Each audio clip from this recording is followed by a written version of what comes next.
Hey guys, welcome back to our channel. My name is Mario Florima, and I'm the #1 educator in the Amazon FBA asset recovery space. And today we will be talking about how Amazon verifies supply chains. Guys, most sellers think Amazon only wants invoices when an investigation starts, but that's only part of the story. Amazon wants to understand where your products came from, who supplied them, and whether the entire sourcing process can be trusted. So in this video, we're breaking down how Amazon verifies supply chains and why so many sellers fail these reviews even when the products are genuine, deciphering Amazon's hidden criteria. Here's something most sellers don't realize until they're already suspended. Amazon isn't just reviewing a document, they're reviewing your entire operation. They're looking at supplier relationships, authenticity signals, business legitimacy, and compliance history. Guys, you have to understand that Amazon is trying to reduce risk. So if they see inconsistencies anywhere in the process, they start asking much bigger questions than most sellers expect. Common verification triggers. Amazon usually doesn't investigate sellers randomly. Something triggers the review process first. Customer complaints are one of the biggest triggers, especially authenticity complaints, condition complaints, and product quality concerns. Then we have IP and brand claims. If a rights owner reports you as an unauthorized seller, Amazon immediately starts paying closer attention. Certain gated categories also receive heavier scrutiny because of the risks involved.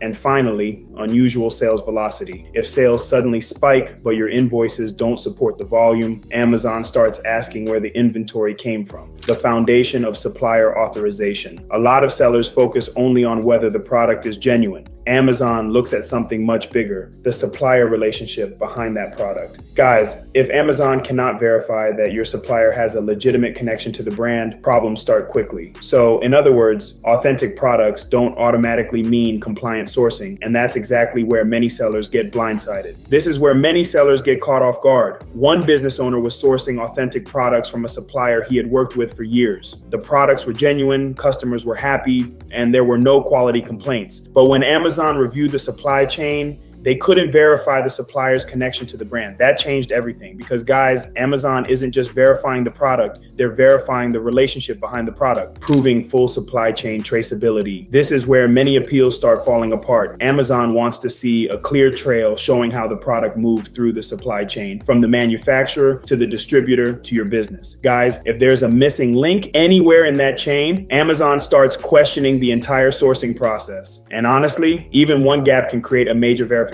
problem. Critical invoice requirements. Part 1. Small invoice mistakes create surprisingly big problems. Amazon reviews business names, supplier information, addresses, and contact details very carefully. Everything needs to match and everything needs to be verifiable. Guys, if Amazon can't confirm the supplier exists or the information appears inconsistent, the invoice may fail before the appeal even gets a serious review. Critical invoice requirements. Part 2. Once the supplier information checks out, Amazon moves into product verification. They're reviewing quantities, descriptions, model numbers, and purchasing history. Guys, Amazon compares what you purchased against what you sold. If those numbers don't make sense together, you're going to have a bad time because Amazon immediately starts questioning where the remaining inventory originated. The authorized distributor trap. This is one of the most common sourcing mistakes sellers make. The supplier looks legitimate, the products are genuine, the paperwork looks professional, everything seems fine, but the supplier isn't officially authorized by the brand. Guys, that's where the trouble starts.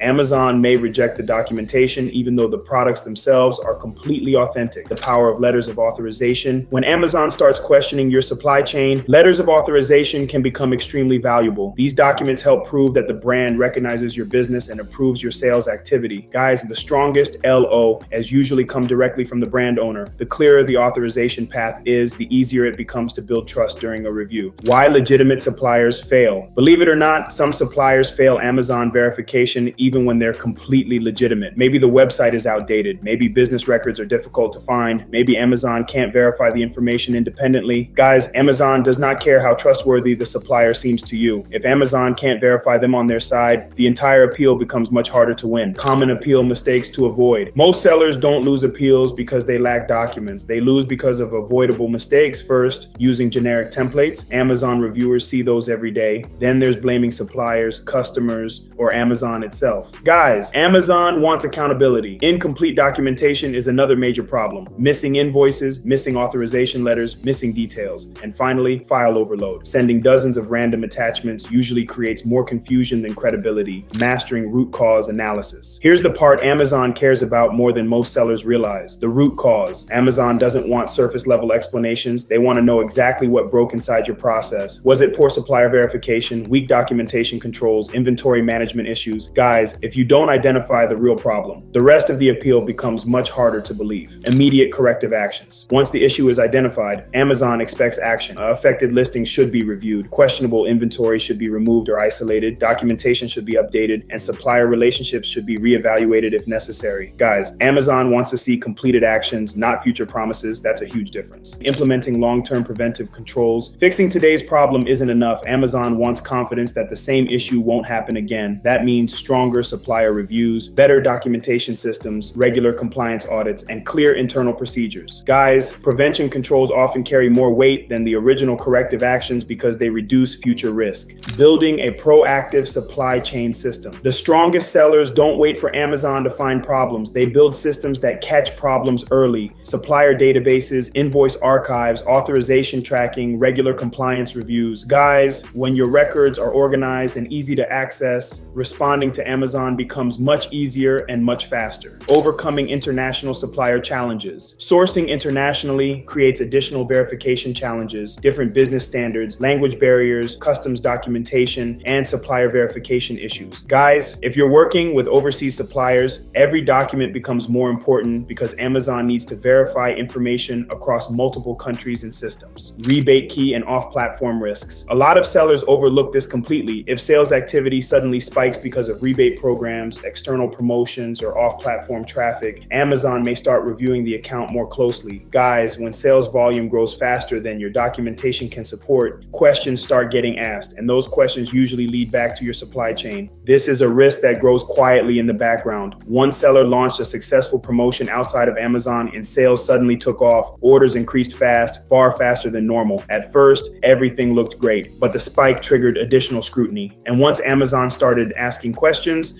the focus quickly shifted to invoices, suppliers, and inventory records. Because in other words, when sales grow rapidly, your documentation has to keep up. Strategically recovering from rejection. Getting rejected doesn't automatically mean the case is over. The mistake most sellers make is submitting the exact same appeal again. Guys, that rarely works. Instead, identify what Amazon still doesn't trust, fix the missing pieces, strengthen the documentation, and then resubmit a stronger case based on the feedback you receive. Final checklist for submission. Before submitting anything, slow down and review everything one last time. Verify supplier information, confirm invoice accuracy, check quantity coverage, review authorization documents, and make sure every file supports your story clearly. Guys, one small inconsistency can create weeks of additional delays. That's why this final review step matters so much. Take action with Echelon Profit System. Guys, supply chain verification is no longer just about proving products are authentic. Amazon wants to verify the entire sourcing process from start to finish. The sellers who understand that are the sellers who recover faster and stay compliant longer. Hope you guys found value in today's video and have a more clear understanding of what Amazon thinks when this suspension happens. If this video provides value, please like, share, and subscribe for more helpful content. If you're an Amazon reinstatement consultant and you're looking to see if you qualify to be in our Rios Inner Circle group, then feel free to check out the links below in our description section. We host free masterclasses every week where we dive more into specific topics like these and give you more details on how you can better assist your clients while saving you time, money, headaches, and most importantly, protect your business assets moving forward. Like always, see you guys next time.